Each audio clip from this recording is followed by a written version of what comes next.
who are here or have yet to arrive or are going to watch this later.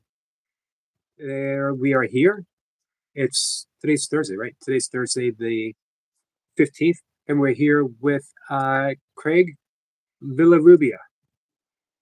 I got it right again. You sure did. Okay. A lot of times backstage, I get it right, and then immediately mess it up as soon as the cameras are rolling. Um, and Craig, first off, a big thank you for meeting me. For and it's much earlier for you in Hawaii than it is for us. Um, it's very much appreciated. It's a joy to be here. Whenever there's an invitation to talk about or to join regarding A Course in Miracles and spiritual themed conversations, it's an invitation I rarely decline because it's an invitation for me to remember. I always get the sense, the great prayer in the course. I'm here only to be truly helpful. And when course student teachers say yes, I get this overwhelming feeling that they truly are um, here to be truly helpful, and they just want to connect. They want to talk about it with um, enthusiasm and just great pleasure. Absolutely, yeah. It's a joy for me because s- it's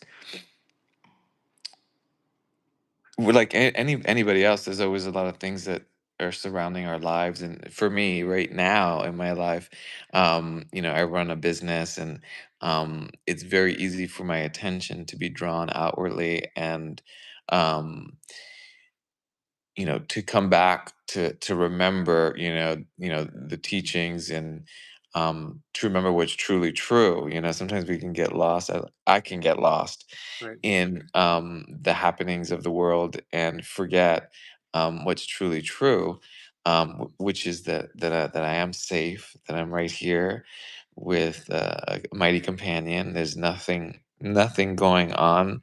Um, Beyond that, and when I'm in my business mode, quote unquote, or forgetful mode, that's not always apparent. So to have these conversations is really to kind of recalibrate, and come back. And I know a lot of teachers and students say this when they have these conversations, that it's for me, it's for me.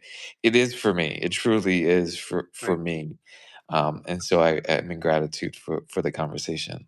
I feel the same way that um, I often think that I'm bringing guests up and offering their insights and their loving kindness and wisdom to anyone who comes in the chat or watches it later. And then something happens somewhere during the conversation, and I realized they were actually here for me. They had a message that I didn't know they were going to give me. And I'm always floored by what I receive. Not to put any pressure on you or anything. um, you're talking about recalibrating and coming back and knowing that we are safe. It's probably more important than ever right now because it is, it's so easy to get distracted now. Constant news source, 24/7 information being thrown at us, and almost none of it seems good. Yeah, yeah. Like anybody else who's scrolling through social media, it's hard to avoid. If we look at it from the perspective of entertainment, right? Um, we're entertained by these stories of what's happening in the world. And like any form of entertainment, they take you on an emotional ride.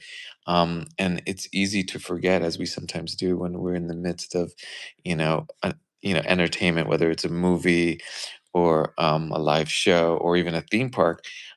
It gets scary. It really does get scary. And it's very tempting for myself to kind of jump into the craziness by taking sides, having an opinion, um, and all of a sudden I'm on the battlefield. So it's very, very easy to get caught up on the battlefield and be at the effect of, those opinions, those thoughts, those um, you know, judgments, and that is not a peaceful place for No. me.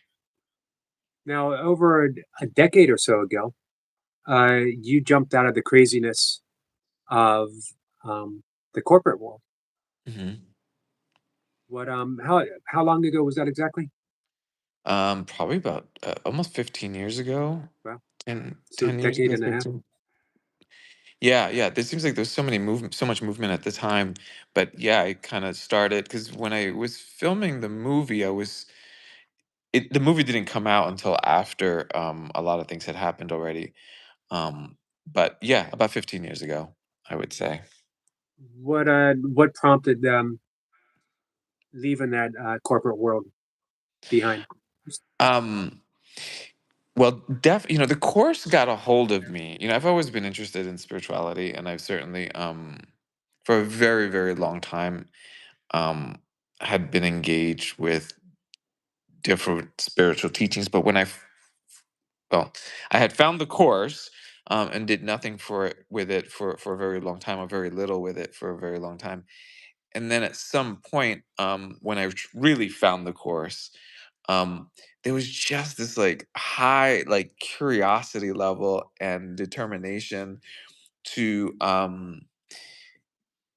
have an experience with the course, and you know eh, dare I say understand the course, that I felt like, just this calling to go all the way with it. And for me, all the way meant talk to everybody about it, talk to teachers that I found helpful on YouTube, um, and meet them in person. And so I spent a lot of time doing just that. And in that experience, finding a level of joy and having spiritual experiences to the point that I wanted to do nothing else but like just wake up to the course, live the course, fall asleep to the course. Um, and the film felt like kind of an expression of what was unfolding at the time. And to leave my corporate job at that time meant to let go of something that wasn't helpful for me at that Right. time. My perspectives, and over the years, look, saying that it was like 15 years ago, also perspective continues to change. So I'm sure back then there was a bigger resistance to corporate world and leaving, certainly, than there is like now. Like it's a different viewpoint. I don't know how. I guess Right. I'd have to contemplate that a little bit more. But at the time, I felt like I needed to get out of there because it was very constricting to me. I don't want to make corporate world a bad thing, though. That's Sure. like a But it's not judgment. for everyone. Exactly, And exactly, and it sometimes wasn't we for me. step into it, um, and we have a hard time. We recognize it's not for me, but we feel trapped. Hmm. Hmm. And it was that feeling of feeling trapped that probably prompted it, and the course was certainly a way out. Right. Or it felt like there was a way out for me. Now, 15 years perspective and knowing what you know, live in the course.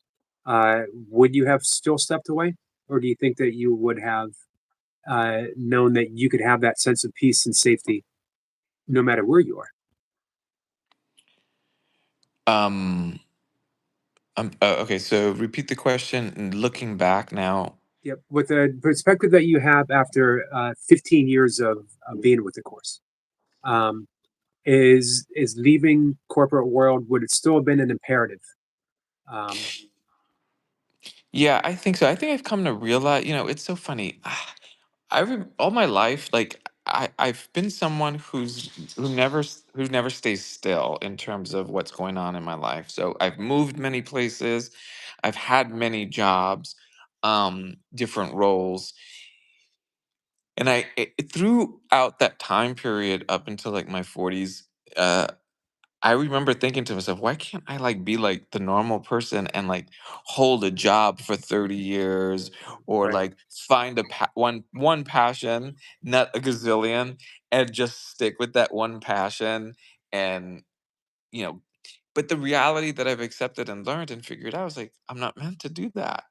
So, um, yeah, my taste change and things just new things come into my experience, and I'm more accepting of the fact that I'm not that quote unquote normal person, or I'm okay with the fact that I jump around a lot. Whereas before there was a lot of resistance to that. Had I been that person, I would have been a CEO black belt, finishing every crossword puzzle I ever started kind of a guy. I am not that person. Um, the There was a particular line. I don't. You used it in a video that drew you into the course. So, like when you first came across it, it was like, oh wow, and that's when you took that deep dive. Do you remember what that was? Yeah, no order of difficulty in miracles. I remember very clearly that was the first time I'd heard that. I had heard that quote, and I just thought it was so beautiful. Um, and that's actually what drew me to the course. I was like, "Oh, I want that book," at the time not knowing what it was. And very quickly, I found the book with little effort to find it. I remember being at a bookstore, and it was just, like, looking at me right in the face, and I'm like, "Oh, that's where that quote came from," and I bought the book immediately. I spent many years with the book and had not done much with it because I couldn't understand it. It just didn't make sense to me. I thought it was, I was never really like an avid reader, so it was actually kind of painful to read for me in the beginning. Be many years later that I would pick it up and have a completely different experience with Was there it. something that prompted that different experience? Yeah, I kept running into books that were or books or people that were either speaking of the course, writing about the course. I read Gary Renald's book, "Disappearance of the Universe," and I got that book.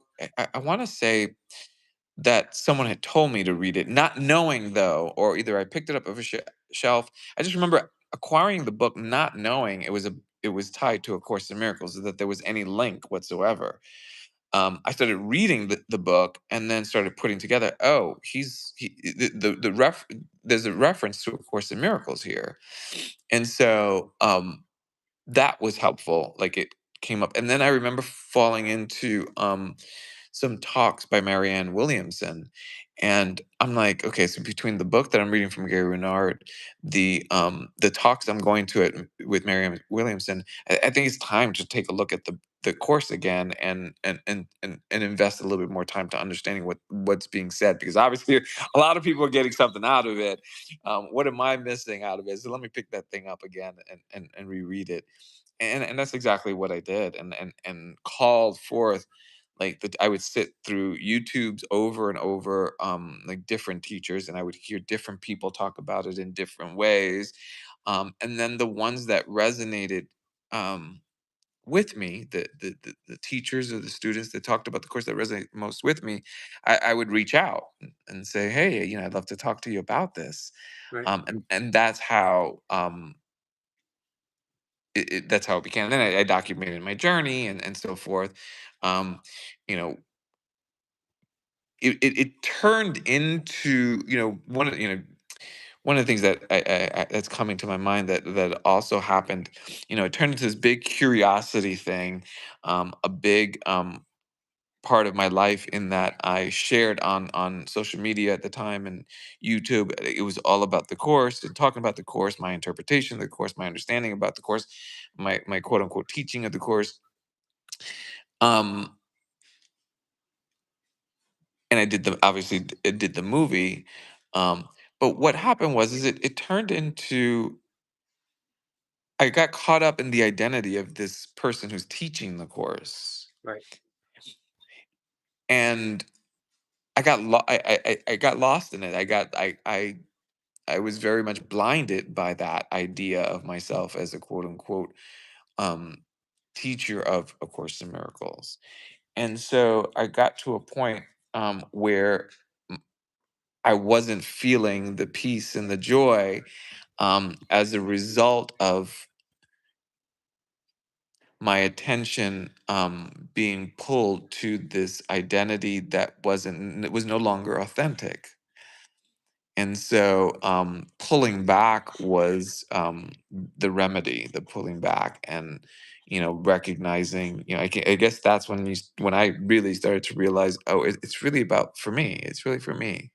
It wasn't really about you know b- being a quote unquote teacher of the course, if that makes any sense. It does. What what was the time frame of you getting very serious about the course and deciding to make the movie? Yeah, so I started getting really, really serious, quote unquote, serious about the course probably like in 2009. Um, and I'm not sure. And I remember this. I remember this very clearly. Actually, it was Labor Day, and Marianne Williamson was speaking in Los Angeles, and I want to say it's 2009. It could have been 2008. Um, but around that time, and I went to a Labor Day talk that she was giving, and she was really. It was a really good talk, and it was about vocation, and um, vocation as opposed to career, vocation being a calling. And she talked about how important it was to, to kind of follow the calling as opposed to a career, which was would lead to, like, wouldn't lead to happiness. And the calling, and that message like just resonated with me, and all of a sudden that became my calling. It's like, oh, like this is my calling. And so it was like, well, how do I express this calling? The calling being to a greater purpose, a calling being to peace of mind, a calling being um to really like the word of God, to joy, to spirit. I didn't know those words at that time, but that really was it. And so that began the kind of like the curiosity, the drive, and that is what ultimately would lead to the sharing. I believed that the calling was to share, and it was I look back and I think about all the times I've shared, and on social media or videos or traveled or talked about it. It's such a joy to do all of that, and that's what I did. I jumped in. Uh, no hesitation, just started pulling up cameras and doing my thing. Were you did you have experience uh making movies, videographer, anything along those lines? No, no, it's funny because I looking back and going back to what I was saying is that I like to do different things. And I jump around. I just jump in. I just jump in. I figure it out along the way. Um, and I think that's an important, for me, it's an important lesson because I think it's part of the spiritual teaching of A Course in Miracles, being led by spirit, is the willingness to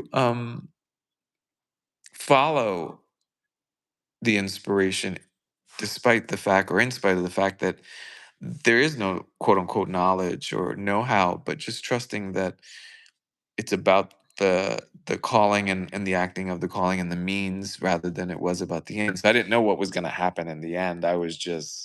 Right. I was just doing. Um, you saying all of that, and some of that I heard you say in a video that you made 2 years after the course, and how my life um, is the very reason why I wanted to talk to you.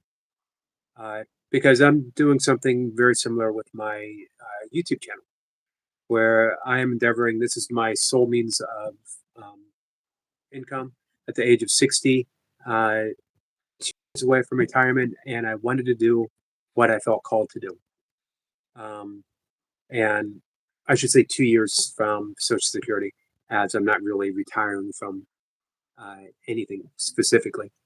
Um, but you talked about it so passionately and with such insight. Um, and I remember you saying in that video, and you used the term over and over again, inspiration, following your inspiration. And I thought I need to talk to Craig because I need a little bit of um, that energy, that, as it would say in the manual for teachers, trust. I need a little bit of that trust. Um, so just you Yeah. repeating it here has been very important to me to hear. Yeah, yeah. I've never been one to hear, like, people talk about hearing the Holy Spirit in Jesus in terms of, like, words. People, oh yeah, this is what the Holy Spirit told me, this is what Jesus told me, this is I never really had that experience. Um but what I do have is the inspiration, this, like, this call. And it's hard to put it in words because it's not in words, Right. but it is a happiness that's brought about in pursuit of whatever that inspiration is. And it is, I think, in large part why I like doing a lot of things, because I follow that inspiration.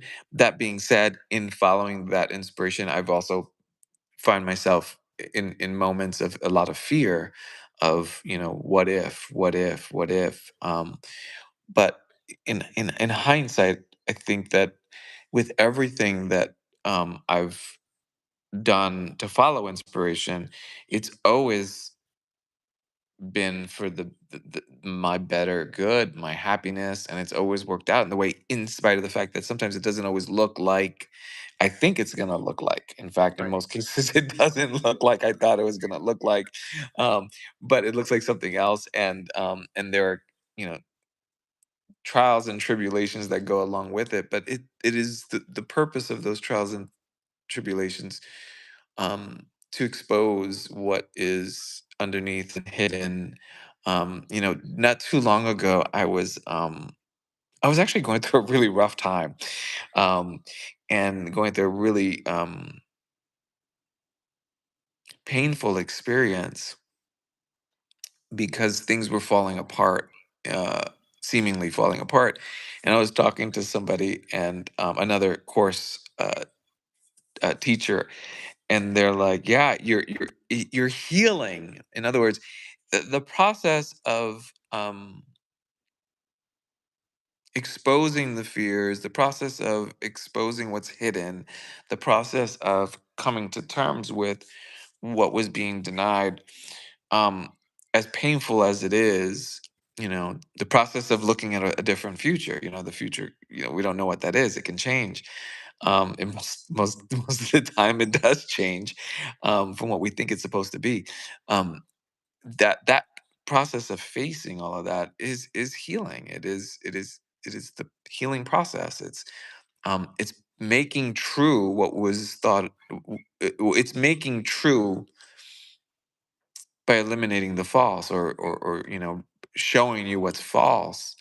um and in those hardest times, as hard as it may be, the truth is we are healing. There is a healing that's happening. As you mentioned in the video that I referenced, that it's not the course in any other spiritual path isn't going to bring you a life without difficulties. But if you're following the path, it'll bring you a life in which you can handle the difficulties. I thought that Yeah, was beautifully the way you said it in that video. yeah, I think that yeah, there's a lot of perspectives on this, this awakening, this growth, this inspiration to dive into spirituality, and want to, like, feel the joy and the peace and all that. And it's talked about a lot in spiritual circles, and certainly within A Course in Miracles. Um, I used to think that it was all about that, in the sense that the goal is to never be, Hmm. never have, like, negative experiences, and always be in this state of peace and joy and all that. um and there's certainly something to be said that, an enlightened mind is without suffering. But I think it's also important to acknowledge where we're at, and where I'm at is, those things arise in my experience. What the course has done is is given me many, many glimpses or many, many experiences to build on a conviction level of what's true. So even in my most difficult moments, there's an aspect of me that knows that I'm safe. There's that knows that there is no death, that knows that I am cared for and loved, and that conviction level or the healing is about that conviction level getting stronger and stronger as I continue to do the work, um, as I continue to remember, as I continue to keep in perspective what is true. Going back to what I was saying earlier, it's so easy to fall into the world of what's going on and the narratives and Right. falling into that. So you know understanding that anytime I go through a rough time, um, is just an indication that there's something yet to be healed within the mind and something that needs to be brought up to the surface. But dealing with it now, as opposed to before the course, is a completely different experience because now I feel like I have a reference point and I have tools and I have mighty companions, um, which is really cool, having Nice. the support. Um, so you mentioned doing the work. What does the work look like for you at this point um, in your studies of the course? Um, Yeah, yeah, yeah. Thank you for asking a question because it's something that that I ask myself every day. The answer is really simple. At the simplest form, the answer is being present. It is, there's a course, the course lesson that says God's voice speaks to you all through the day, right? And for a long time, I searched for what that meant. I searched for like, where's that voice? I'd heard other teachers talk about A Course in Miracles. It's the Holy Spirit talking to them, and blah blah blah. And that's not to take anything away from anybody else, but my experience was never that. So it was always a search of what's the voice for God, and then it became very obvious because if the voice of God is speaking to me all through the day, then I have to examine what is in my experience all through the day. And there is something in my experience all through the day, but that something, or what I'm referencing, has no shape, it has no form, it has no space, it has no odor, it has no smell, it is shapeless. And so what is that that's there? And it's, even me describing it or trying to say what it is really not what it is, but there's definitely, everyone could acknowledge that there's this vastness within us, this sense of openness, this, if we reach into the space behind the eyes, or what seems like the space behind the eyes, there's a space within us that is not subject to aging. You and I are almost close in age, and I know for myself, what's inside doesn't feel like it's aged despite the fact that the body has changed. And it is that presence, it is that definitionless awareness that when I allow for only that to exist, there's nothing wrong. So when the question is what is the work, the for me, the quote unquote work is to retreat there in the midst of everything that I'm doing, so that what I'm doing is coming out of that space as opposed to coming out of a voice trying to direct and trying to do and try to take authorship of everything that's happening in my life. The work for me is to step back, is to remember that, to me, that voice, and just and to trust that that voice is all I need. Everything will come, moment to moment as I need it. But yeah, that's being alive for me. That's really where it is. And then everything else just comes through that. um, I love hearing you talk about it with such passion um, throughout all of this time that it seems undiminished from when you made your movie. Um, and I mean, I'm not saying there wasn't time probably where that felt connection might not have wavered a bit, but I think once you have a taste of that, and I love that you said awareness. Um, Once you have a taste of that, no matter how the connection might seem to stretch or to bend or take other forms, it never wavers. Once you have that little taste, there's really no going back, is there? You- yeah, no, there's no going back. Yeah, yeah, that's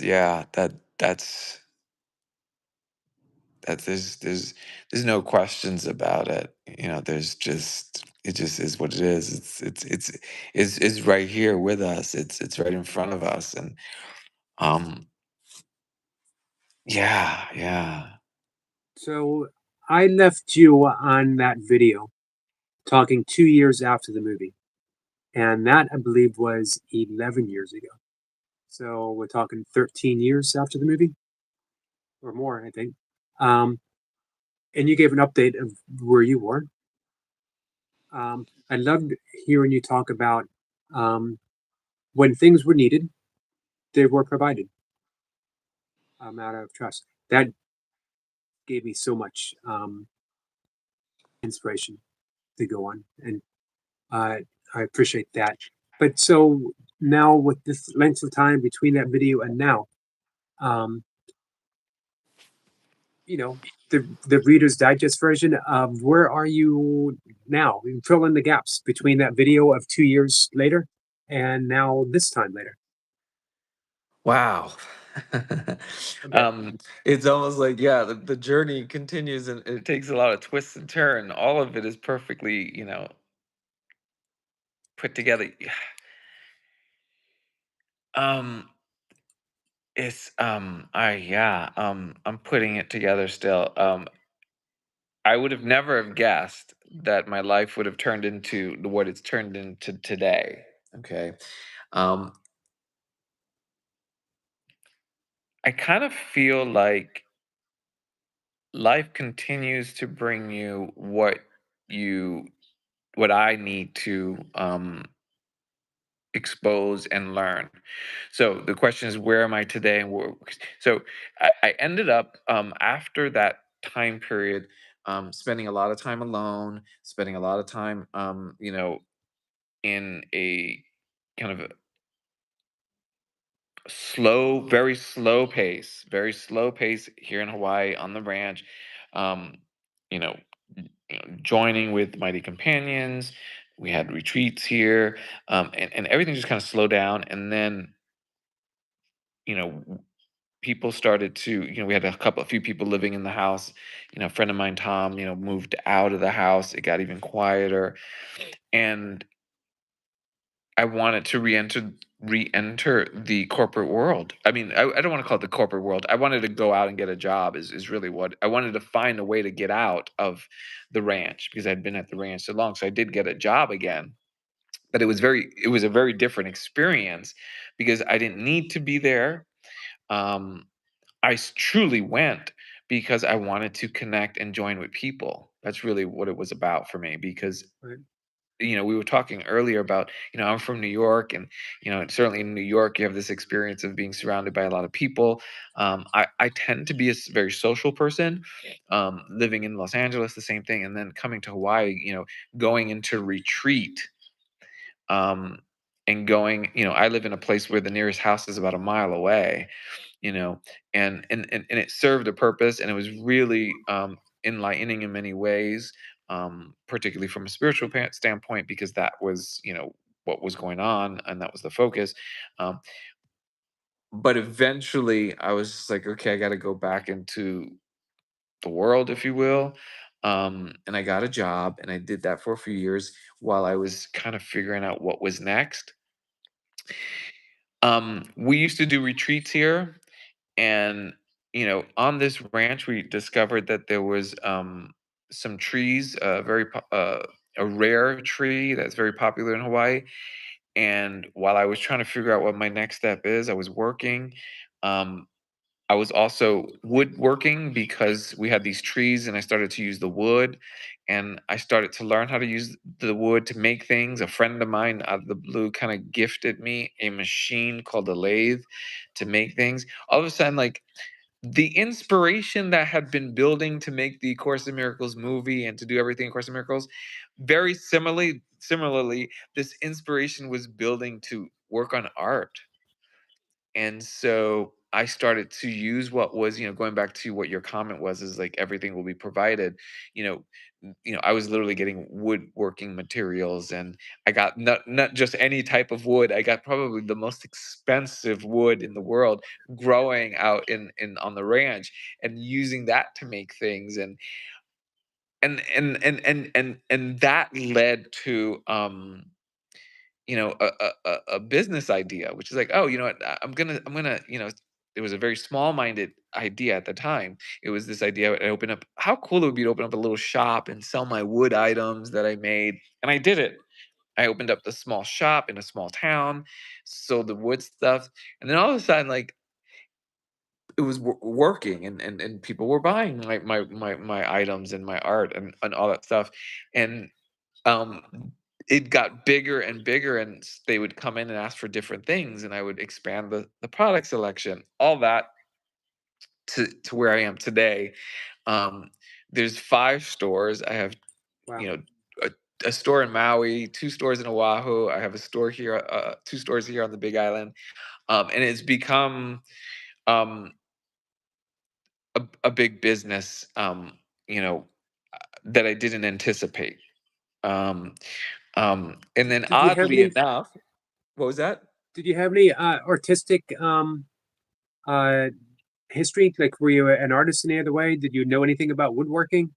Um, Well, artist from the standpoint that I've always been a creative person, but not right. a trained necessarily person in any particular um kind of, you know visual art. It's amazing. Uh, Yeah, and now I have to say, now, the business has gotten so big that I actually don't make much of anything. If anything, I design stuff, a product, um, but I'm not in the workshop, which is important to highlight, because it's also turned into a thing that's bigger than, owning a business can get stressful. right. And that is where I'm at today, where it's like, oh, did I just, what now, what are my lessons now? And the application of everything that had been given to me in terms of peace of mind and so forth. And also, the thought system of the ego, and how it sneaks into the back door, and how do I keep, um how do I keep from, getting caught up in, again, the same egoic patterns that inspired the first, kind of runaway, or the first, out, Right. the first chase towards A Course in Miracles, and the desire for that. So, so to answer your question, my life looks very different than it did when I did the movie. I'm certainly a lot more, much busier. And there are certainly, you know, there are a lot of joys of doing what I do now, in terms of, the creative process of creating product, and having this business, and having a team of people who help support this.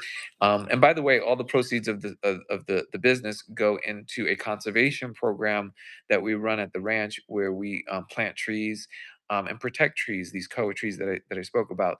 So there's a whole conservation aspect, and that's really rewarding to know that we're contributing to that. Right. Um, so Part of the there, cycle. yeah, exactly. But at the same time, I'm still being thrown, and I think we're always being thrown. Where our blind spots in our mind is, and where the healing is called for, and so forth. So very different place in my life that I wouldn't have expected. But the healing objective continues, and uh, Yeah, that's all I'm concerned with is just making sure that I keep straight, as best I can, the mind. You ready for a couple questions? Sure.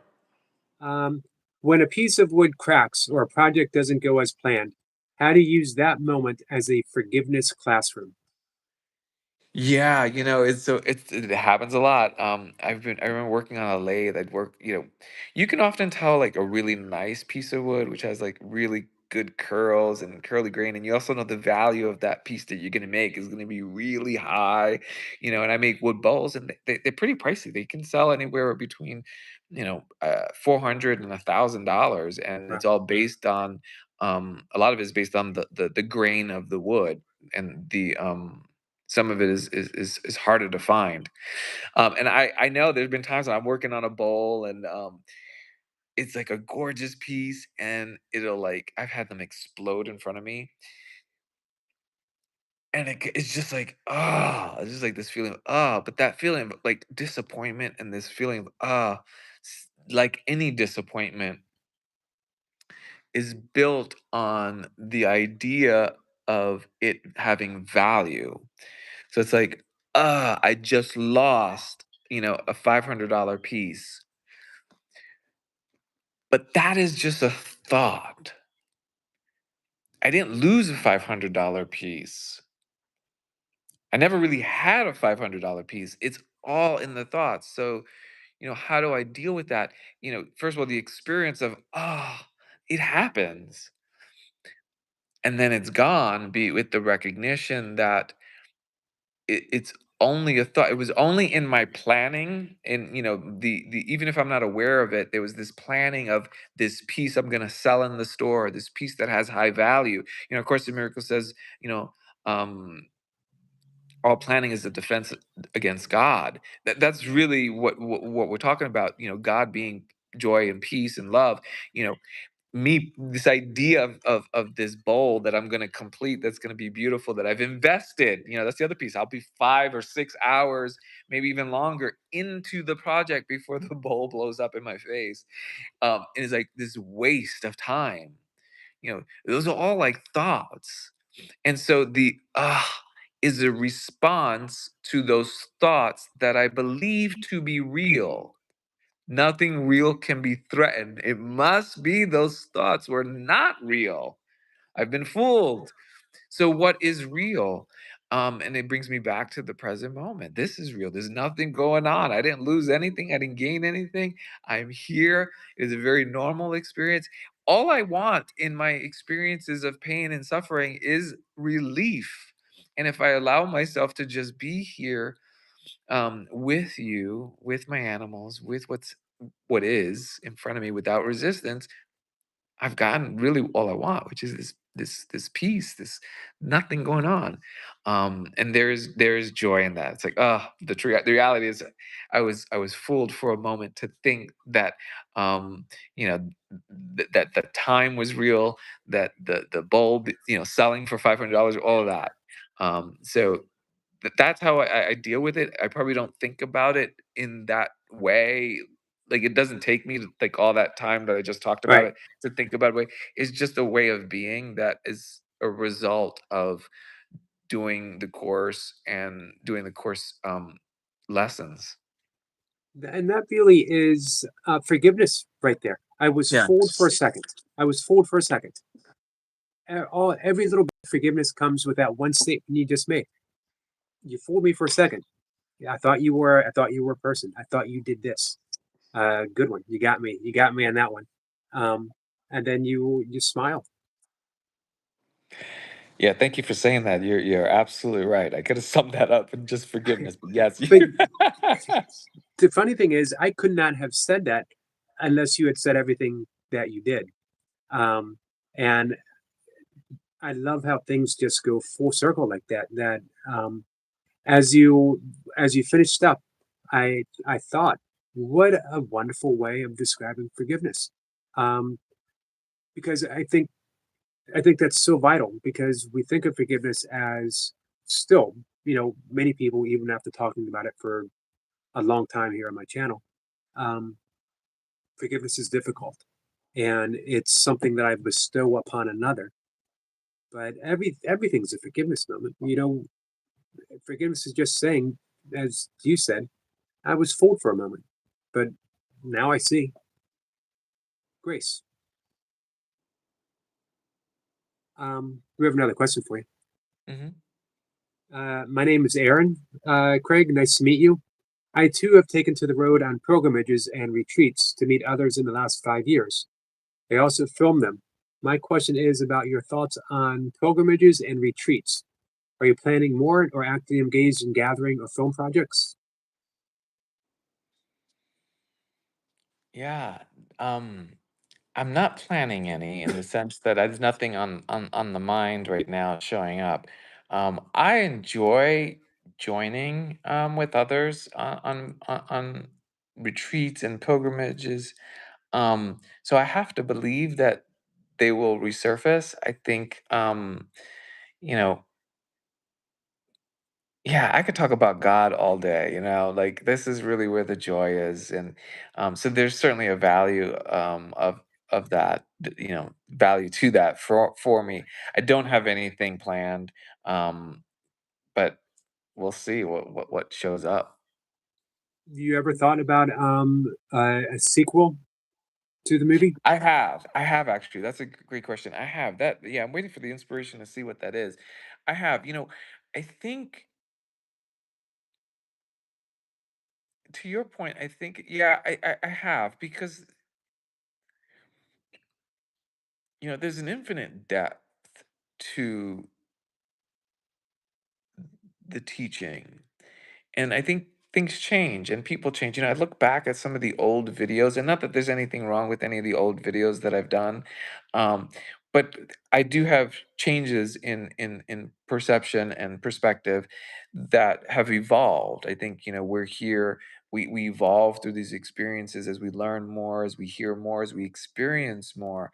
And I think that there's definitely an evolution for me. I hope I've evolved since 2012, and hopefully there's something there to express and share and find value that others, maybe other people will find value in. Um, and going back to what I was saying before is everything's really just for me. So Right. even to just contemplate and reflect on that would be very healing for me. So yes, to answer the question, yeah, absolutely. I don't know what that is. I've often thought maybe it's a scripted movie or a scripted tale. Nowadays, with AI and so many tools, True. apparently, it's a lot easier these days to do things. So who knows if they make it so easy, I may not be able to resist and actually put So, together something. you know, think of this real quick as a sequel. Course in Miracles, Enlightenment or Bust. This time, it's personal. Uh, Mm. or I'm trying to think of the cheesy taglines that we used to have in sequels. Uh, Yes. you know, uh, Enlightenment or Bust. Uh, whatever. Yeah. Um, Yeah. you know what I would love to see? The people that you interviewed and their perspective. Um, you know, I talked to one of the first people that I had a chance to sit down with here, David Hoffmeister. Hmm. David Hoffmeister is, I think, unchangeable. He's just this uh, fountain of love wherever he finds himself. But it'd be great to revisit with David, with Gary. Um, I think Gary's in a different position now than he was 2012. Um, he had not achieved that level. He was, well known, but I think he's on a whole nother level now. So there's a lot of directions from just taking that basic concept that you started with. Yeah. Yeah. I think that's beautiful. I think all of it is beautiful, and I think that yeah, we'll definitely see what unfolds. Uh, funny, it was David, who I recently called not too long ago when I was dealing with somebody. He was the one who said, "It's like, Craig, you're healing. You're healing. You're going through what you're going through. It's a healing. You're healing." And I just like, okay, thank you for spinning this perspective on whatever it is that I was working on at that time. but yes, all these people that you mentioned, yeah, I'd be very interested to see where they are. Um, some of it may have changed, some of it isn't, most of it may have not have changed. I don't know. But we're definitely living in a different world. So, right? how does that impact the message? So yeah, a lot of fun things to think about. Our friend Aaron mentioned thinking about the new generation of and of course miracles would be interesting as well. Yeah, yeah, I'd be very interested. I think that's a great idea. Thank you for sharing that. It's funny, I don't know if I've heard anyone ever say, Course in Miracles, I don't do that stuff anymore. Mm, Um, I'm sure someone has, but hmm. I just, generally speaking, I've never heard that. I know people, no, I don't really meditate anymore, or no, I don't pray anymore, or whatever. Um, I gave up the Zen, I gave up the yoga, but generally speaking, I think the course grabs you, as you can certainly attest to, um, and I think it stays with you. Yeah, I think you're right. I think I know one or two people who have, put the course down, so to speak. I think in those circumstances, I think it just didn't speak to them for whatever reason. But there's no question for me, like, even though I'm not, on social media all the time like I used to be on the social media a lot, like talking about the course and sharing photos and sharing quotes and all that stuff. Even though I'm not doing that right now, um, there's not a day, let alone, much time that goes by that I'm not thinking, or there isn't a thought about principles of the course, from the Right, moment I wake up to the moment I go to sleep. There's any time that my mind is rattled, any time that I feel discomfort, there's, I'm not a body, I am free, I am as God created me. There is the voice of God speaks to me all through the day. Like, this is just coming through, and I'm like a sponge, willingly accepting those ideas. When something doesn't go the right way, it's without effort. When something doesn't go the right way, there's a thought of, all things work for good. There are no exceptions except by the ego. So it's like always constantly with me, and they are what free me. Those thoughts is really what frees me in the moment of that. So, even when we go back to the forgiveness story we talked about just now, it's even the whole idea of forgiveness, you know comes into play automatically, it feels, when I'm, maybe angry at something, or person, or you know disappointed in someone, that where something happened. It's like, watch without judgment. right.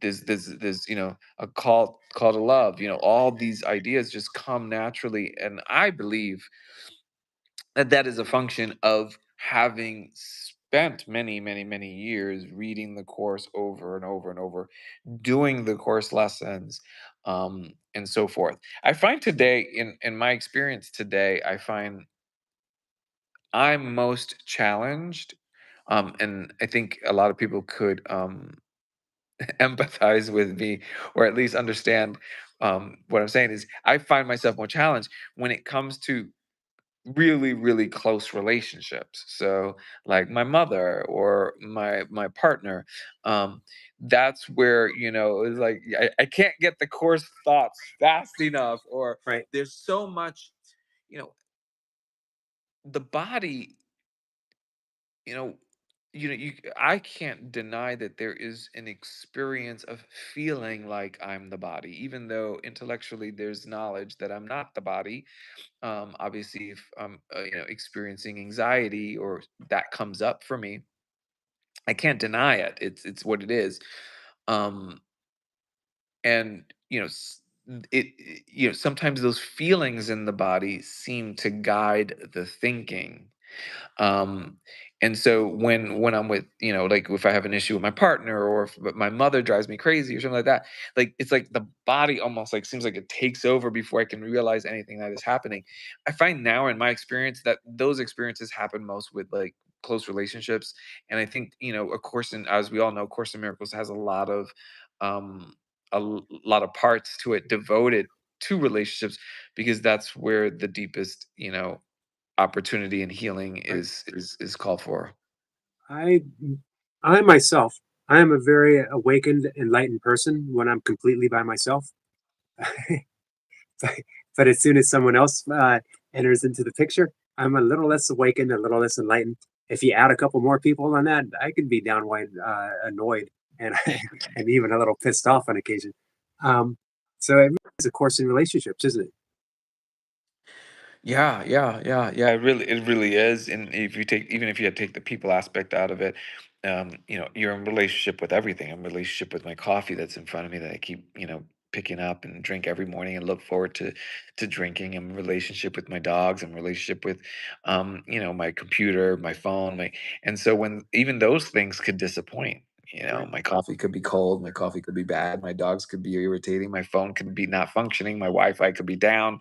So yeah, you're absolutely right. It's like your, relationships and everything. This is why I think Kenneth Wapnick plays such an emphasis on kindness. Be kind to your keyboard, be kind to your toaster, be kind to your fingernails, be kind to everything, um, because it's that relationship to it. It's not that you're being kind because, you know, what the keyboards represent. It's you are being kind because you want kind thoughts. You're cultivating uh, kindness, and then it just springs forth in the world. Um, That's beautiful. Yeah. and I mention all the time that I have been channeling a my inner Kenneth Wapnick, who comes at just the right time when I'm taking myself too seriously, and I'm asking why is this happening? Why is this going on? And I just because I immerse myself in Ken's teaching so much that I literally hear him saying, "Because you're dealing with effects and you're trying to rearrange effects and expecting a different outcome." Um, and you might see an effect is an effect and an effect. Once they say an illusion is an illusion is an illusion. If you want something different, you have to go to the cause. It's a valuable reminder, even when I don't always appreciate it in that very, very moment that I'm given that advice. So I have another question for you, by the way. Does Craig have a good sense for a spiritual awakening in the world today? Yeah.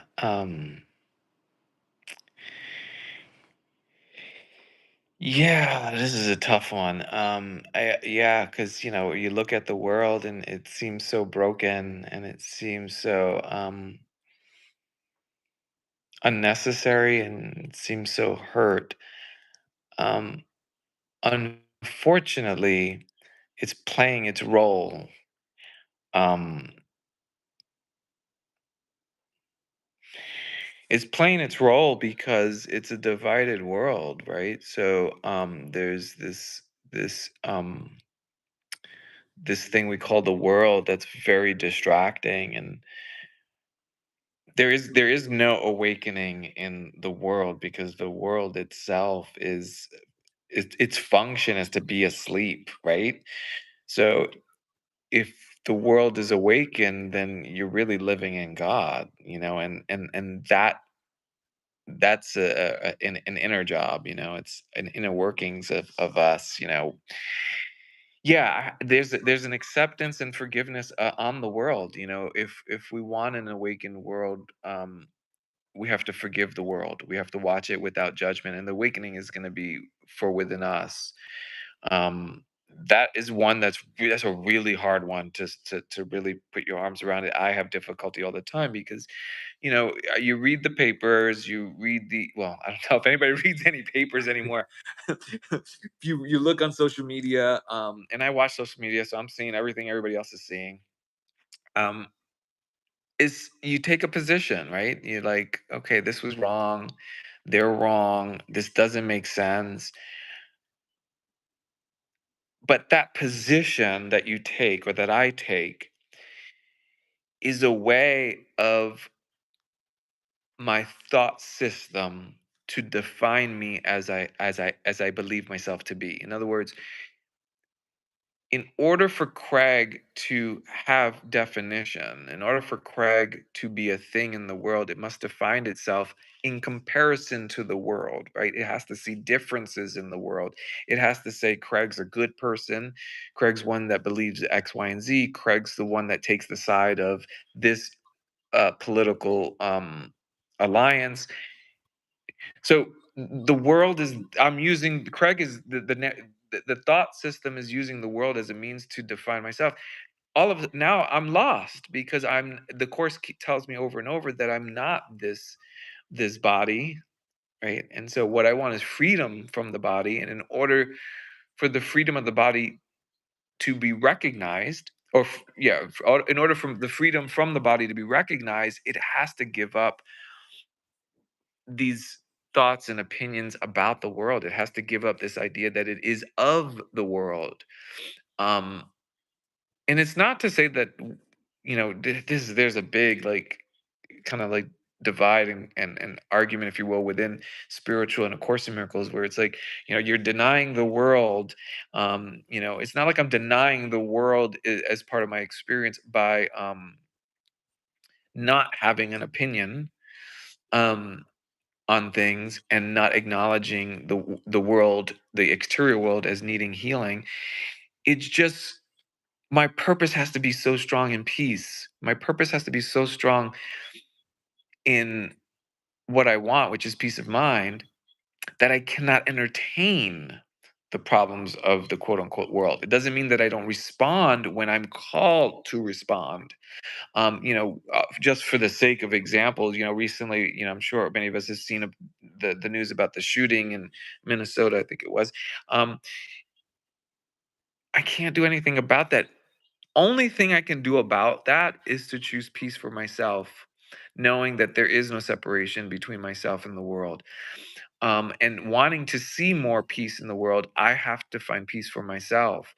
And I have to take responsibility for my sight. Of Course in Miracles is very clear on that. Responsibility for what I see. If I'm seeing a world of vulnerability, of death, of endings, if I'm seeing that, it must be that I'm in need of healing. It must be that I'm hallucinating. And so the prayer of the heart is to heal the part of my mind that believes in vulnerability, that believes in a world of separation, that believes in the dream. It doesn't mean that I dismiss the world, right? Right? Because I still operate in the world, and I still go to work, so to speak, and have to do things. And it doesn't mean that I don't have compassion. I have so much compassion that I know my responsibility is to take responsibility for my sight. Going back to what you said just a moment ago, it's like, you know, the world is an effect. That's the effect, what we see. Right. I gotta pull back my own projections. I have to pull back, my ideas of the world, and take responsibility for what I see through forgiveness, through through honesty about what I believe in my mind. My guilt. Deal with my guilt. There's a lot of villains in the world. And those villains show up in my experience as a reflection of my own guilt and what still needs to be healed within me. And there is no separation between these villains that I see. So, to go back to the question, which is, how do we get the world to awaken? The truth is, the world is never going to awaken. The world it is what it is. The question is, when will we awaken? And we will do so when we accept things as they are, and in that acceptance of peace, all things work for good. There are no exceptions. That's it. Period. We just don't understand. I think the best way to say it is we just don't understand. Even when we're seeing scary things, we just don't understand. And it's like a child that children sometimes get scared at the silliest things. A clown may scare them. The clown is a symbol of joy. The big smile and the red balloons. Yet a child can be very frightful of a clown because they simply don't understand. And so my position in terms of my relationship to the world is I simply don't understand when I'm scared.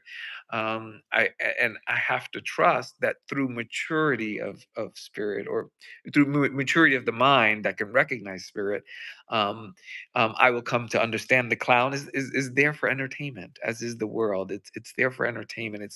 Adds suspense, it adds fear, it adds laughter, and that's really our job, is to come home and I, remember that.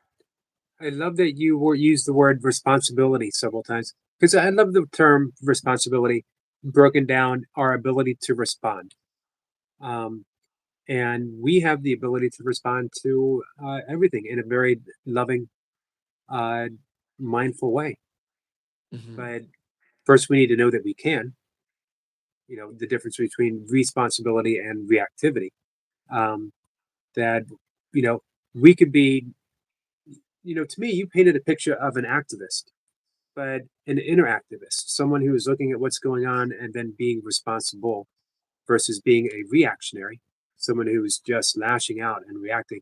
What happened here was wrong, and I'm going to react to it. And what happened over here was wrong, and I'm going to react to it, which is just, again, dealing with effects. But you painted a very mindful picture of um, waiting to see what's revealed.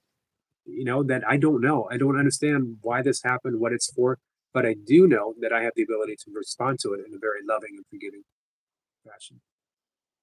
Um, Hmm. I love that answer. We have another question of, is there any miracle Craig can share recently in his own personal life as a longtime disciple of the course? Yeah, boy, there's so many miracles. Yes. Um,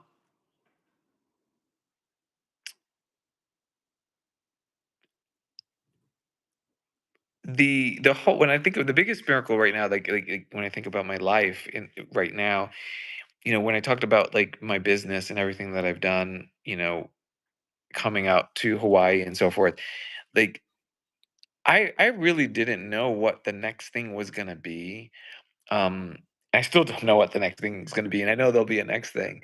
Um, And so it's so, we're taught, I've been taught, and it goes back to what I was saying before, where I felt like I wish I was that type of person who would, get a career and, stay in the job for 30 years, marry someone or be with somebody for a certain amount of time. And I always like beat myself up because I was never that person. And what I find in my life is the miracles for me have been the okayness that has come with the risks that I've taken. In other words, with everything that I've, whether it's impulsively have done or have done out of inspiration, there's always been a safety net. And with this recent things that I've done in terms of the business, there've been a lot of risks that have been taken. Um, you know, and at every step there is like a landing point um that has happened. And it's funny, like, because I used to be like one of these people who love to manifest, right? Like this idea of manifestation. And so I would like make my vision boards and all that stuff. And And I've had a lot of really cool experiences with that concept and idea. I don't necessarily subscribe to manifestations or manifesting like I once did, but I respect that that is, in our experiences to play with and explore. Um, and when I started my first store with Cowood, we call it Cowood Ranch is the name of the business.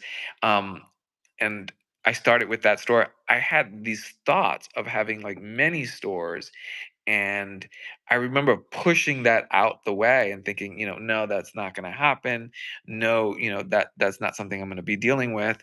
And the miracle in this story is that it actually happened where, the simple thoughts that were coming through actually did manifest to what I look at now, 5 stores, and thinking, how did that happen in a very, very, very short time?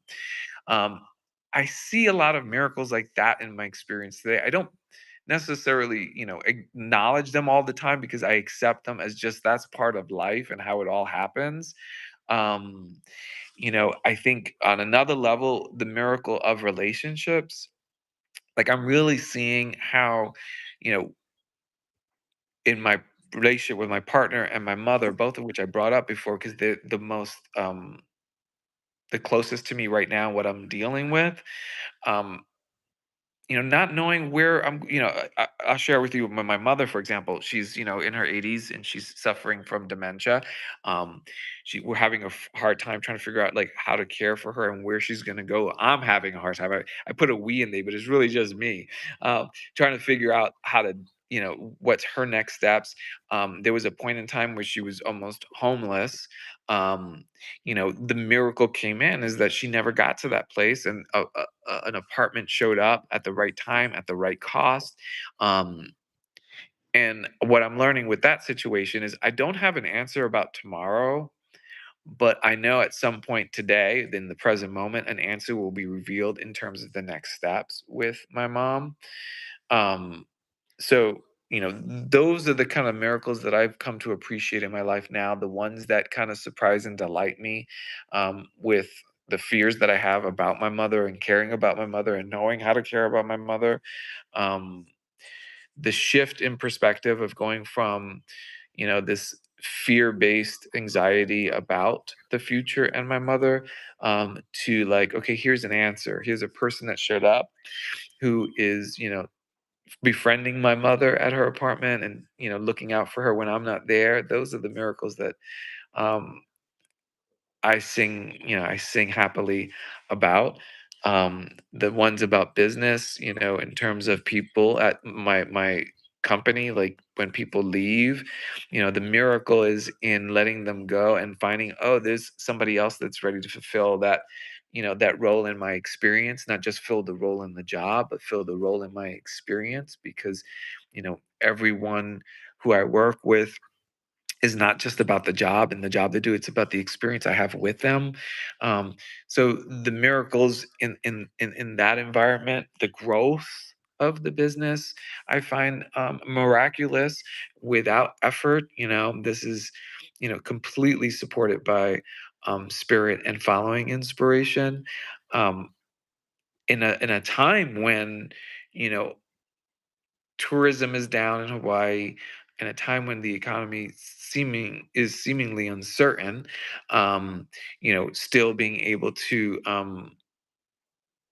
be successful in that realm. Not that that defines success. My ability to stay peaceful and not worry about those things is really the measurement of my success. Um, but yeah, I know I like rambled a lot, but I think for me the miracles come in the reminder of everything's okay. Everything's okay. Your mother's taken care of. Your business taken care of. You're okay. That relationship is taken care of. That's really the miracles. It's not necessarily about I used to believe it was about, the controlling the form. Now it's about trusting the form will, provide me with everything that I need. And I'm oftentimes, and I continue to be extremely, extremely surprised and delighted. Um, Wonderful answer. I want to mention that if you ever need someone to just talk to about your mother, I was a caregiver for my mom with dementia for almost 10 years, along with my father.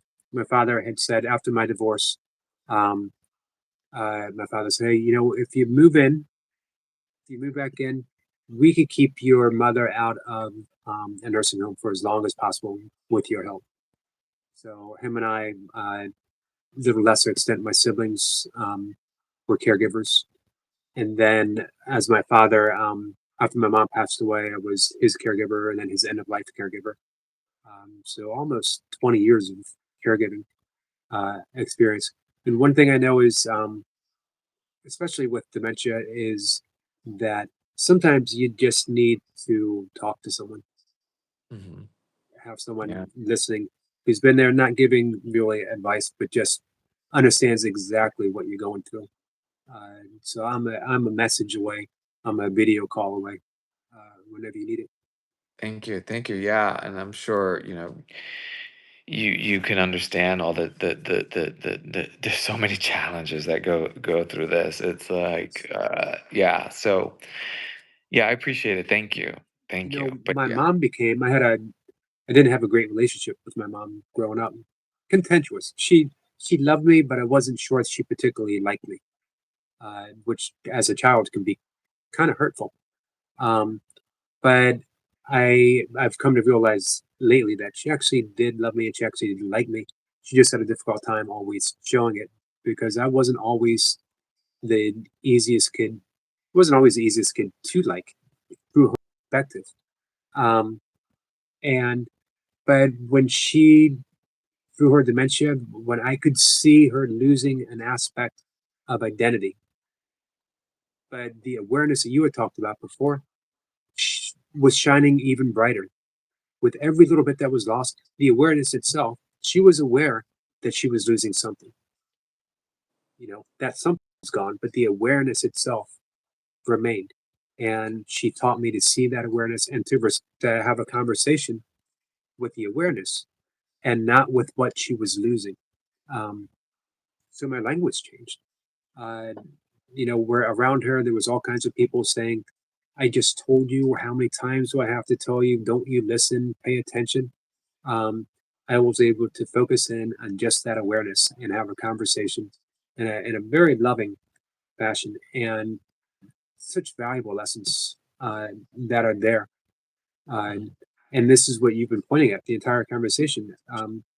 Being okay with what's there, with what you're presented, instead of saying, how did I get stuck with this job? Yeah, yeah, yeah. I wanted to circle back to something with you. Do you find a difference between manifestation and trusting inspiration?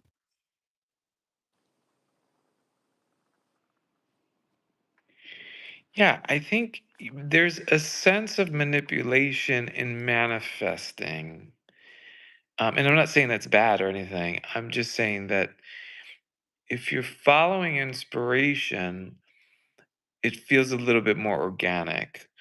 So when I think of manifestation or manifesting, there is a bit of control over the form or the miracle. And of course, the miracles, it makes it very clear that miracles are not, to be under our control.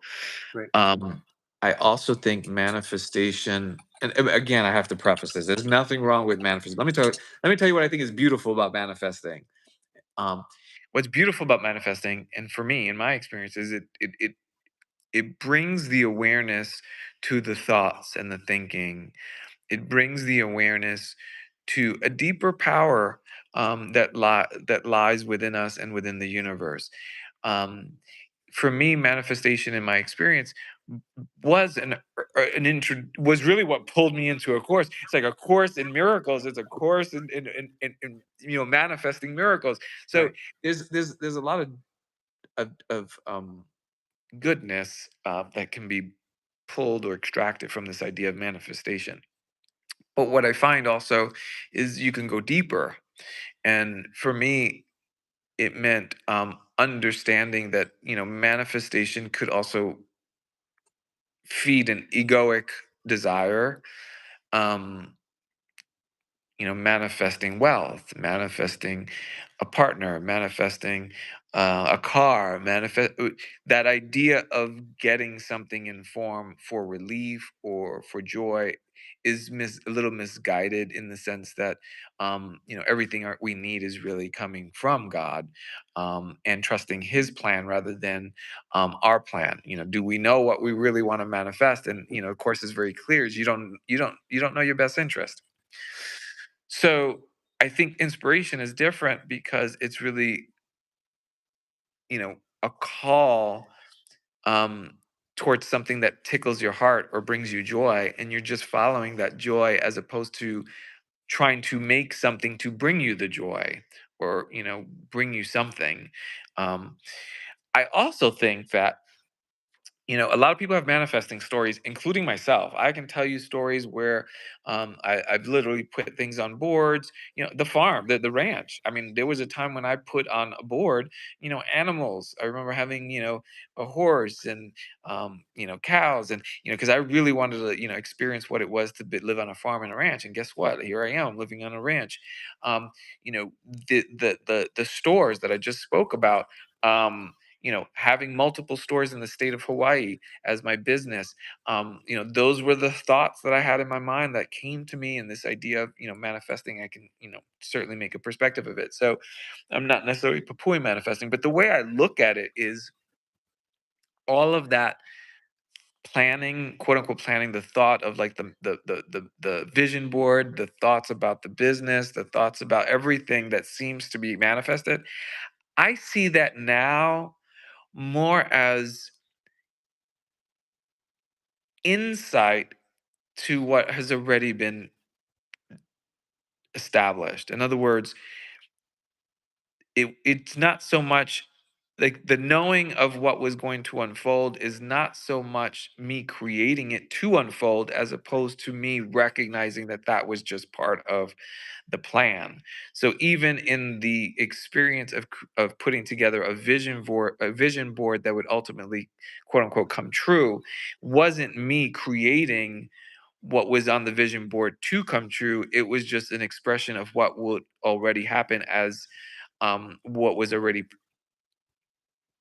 destined, Right. right?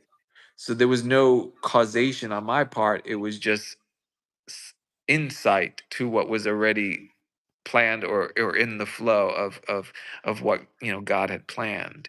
Um, so there was no manipulation on my part. It was not, I didn't manifest anything.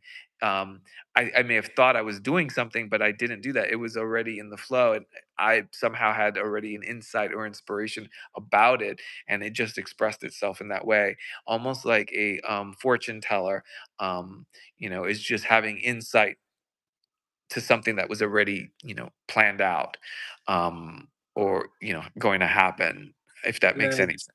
does so the script is written. There you go. Thank you. I love the fact that you just you put together exactly what I'm trying to say along by. That is exactly it. This script is written. Oh, I love it. Yes, thank you for saying that. And that is exactly it. The script is written. um, you have time for one more question? Yeah. This is from our friend Aaron again. The divine masculine. Can Craig share his thoughts on the divine masculine? His generativeness, his generativeness. I might have gotten that wrong. His vitality, character, and traits of the divine masculine to look for. That's a really cool question because it's a question that I would love answered because I don't know what a divine masculine is. Can you help me get a little bit more insight into the question? Um, yes, it's funny because we talked about this with Scott Grace yesterday because he actually wrote a book on the divine masculine. Um, and because he talked about toxic masculinity, which is, people take umbrage with toxic masculinity, thinking that we're saying masculinity itself is toxic. But what really is being said is masculinity presented in a forceful manner Mm, is toxic. But masculinity in and of itself is powerful. mm, It's gentle. It's kind. Um, and it can get the job done. But because it's so powerful, we can just like with anything, we can turn it in a direction where it's not productive. So sacred masculinity would be being in touch with um, the fact that at least here in a body, we are an expression of both the divine feminine, that can be represented as Mother Mary, and the divine masculine that can be represented by Jesus.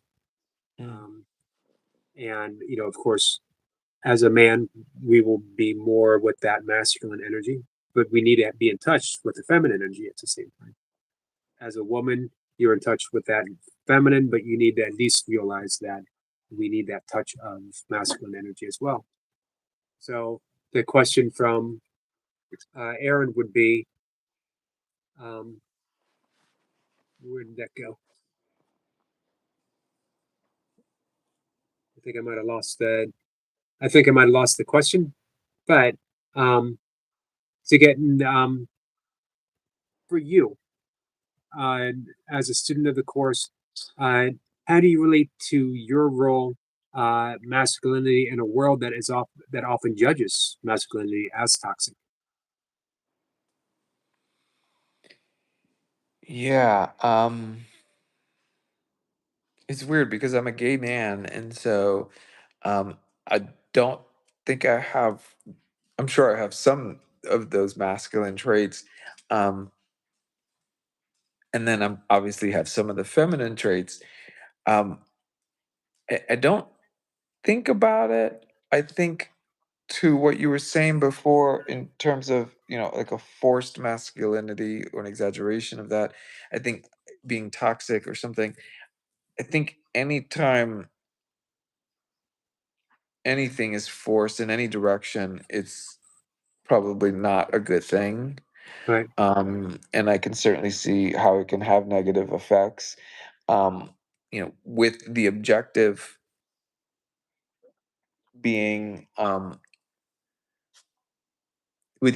being to remember spirit and remember our true identity. um I I I I think I see more of a inspired direction to really not go veer from that. Like basically what I'm trying to say is I don't really think about those topics. You know, sure. I really stay in this kind of direction of definitionless. Um, That's not to say that it's I don't express masculinity, I don't express right. femininity, and all that stuff. I just never given a thought. So it's something that I certainly will pay attention in terms of Well, you know. here's what I like about that answer, Craig, is the fact that you don't give it thought means that you are naturally expressing both of your divine masculinity and your divine femininity, uh, without effort. Because as soon as we give thought to it, of course, it becomes something else. It becomes a posture. Um, because you are who you are, you express all the qualities that you have that encompasses the physicality of Craig in a perfectly at ease and natural way. And to me, that sums up. And I could be wrong because I'm not an expert on sacred masculinity. Um, I do relate very much to the divine feminine. Having gone to Catholic school, Jesus was a very stern figure for me, uh, and I still have sore knuckles just thinking about you know what was done in the name of Jesus. But Mary, the divine feminine, I could relate to very much. And oddly enough, it was the divine feminine that helped heal my relationship with Jesus and open up to the language of the course, which was difficult for me for a bit. Um, Mm, so I do love just that the archetypes, the archetypes of divine feminine, divine masculine, and how we can use those archetypes to help heal us. If we're battling ourselves, if we're um, use an example of someone who might be gay and not being able to come to terms with it. because we're battling an aspect of ourselves that we're just not accepting. But when you realize that it's actually a divine gift of being who you are, we heal that. You know, we're able to just be ourselves, which is no small gift. Yeah. Um, so that ended up being a pretty good, pretty good question for us. I Yeah. think. Yeah. Um, let me scan real quick for some other questions. So are you still? This is for me. Do you still do the workbook lessons? Yeah, not religiously and like I used to, but absolutely, absolutely. I would say I'm doing a couple of lessons like every day. Like it'll come to thought. It's not structured, so I don't open up a book. Whatever I need to hear. Lately, I've been hearing a lot of "I'm not a body, I am free." I am as God created me. So that's been coming up for me. But yeah, I listened to that lesson and I contemplated. So the lessons are very much alive in me. I don't read through them, I have to say. I don't sit with the course open and go through them all. Not regularly, at least. Right. At a certain point, I think it just plays through us. You know. Hmm. Um, Hmm. so we do have one more question. This is from Cat and Jack, who says, um, "How much do you think we play around with the things of this world as distractions instead of looking for what's real within us?" Oh wow. Yeah, like I can tell you I play a lot. I play with a lot of distractions to my even though I don't want to, but yeah, I play to a lot of distractions. I think it's it goes back to what we were talking about earlier. Like my function is to just stay present and be aware. It is so easy to become distracted, going back to social media and looking at, what's going on, quote unquote, in the world is extremely distracting. In terms of what I do on a daily basis at running a business, I remember David Hoffmeister once said, "A CEO cannot be enlightened," and I found that so disappointing. I'm like, darn, okay, why get that? But I get it, and it's true. It's when your attention goes into in terms of a business, needing to pay the bills, needing to make a profit, needing to run this business, like that is a distraction. It really is, and I recognize that distraction, and it's a learning opportunity for me to see how I'm distracted by it. But yes, it is very distraction, in spite of the fact that I look back with a commitment to spirituality, a commitment to Course in Miracles, with a devotion to A Course in Miracles for many, many, many years, decades, um, and I still get distracted. And so at this point, I don't necessarily fight the distractions. I'm more um, focused on the upsets when they come up. I'm focused on the the the um the anxiety if that should come up, the fear, and just keep it really simple for my life because the distractions are always going to be there. And all I can do is use when it comes because when we're not the distractions are only a problem when we're not aware that they're distractions, Right. right? So if you're aware of a distraction, you're aware, right? You recognize, you're not in it. Just like when you go to a movie, when you recognize you're at the theater, you look around, you're not in it. So as long as I could, to the best of my ability, be aware and stay present, that's my job. And the course lessons certainly help me do that. They help me be reminded. Do you think we could say that the distractions are the practice? Yeah, yeah, absolutely. Distractions are the practice. That's the purpose. The purpose of the world, the purpose of the distractions is to come back, is to come back, is to come back. Do you do any other kind of do you meditate or any type of spiritual practice that you return to on a regular basis? I do, but without any structure or ritual to it. So, yesterday I was flying back from Maui. On the entire plane ride, I just sat and meditated. Um, it's not something I necessarily separate from life or what I'm doing. So, I really I believe meditation is basically something you can do throughout the day, all day. To me, meditation to me is listening to the voice of God. It is to be present with awareness without, allowing any one thought to take you down a story. It is to be present. So the question, do you meditate? Yes, but I don't do so with any structure. Okay, nice. All right, one last question, I promise, and we'll wrap things up. Uh, our friend Miss Flipper, who does a Monday afternoon miracles with Miss Flipper, Monday miracles with Miss Flipper every Monday. She's been a practitioner of the course for 30 plus years as well. Um, she says, question: what does Craig associate with the word unfold? Oh, yeah. I associate the word unfold as a lesson of trust, because everything is unfolding constantly. Even the words that I'm speaking are unfolding, they're coming out. Um, Preferably without prior thought or preparation. It's coming out or unfolding freely. So when I think about unfolding, I think about life. Life is about trusting what is unfolding, regardless of how it's unfolding, regardless of what it looks like. A simple trust that all things work for good. All things unfold for good. Only in the ego's judgment is that different. So yeah. Beautiful answer. It's definitely a good way for us to wrap things, with the exception of Cat and Jack, who, by the way, is my partner, who says, no structure, no ritual. What?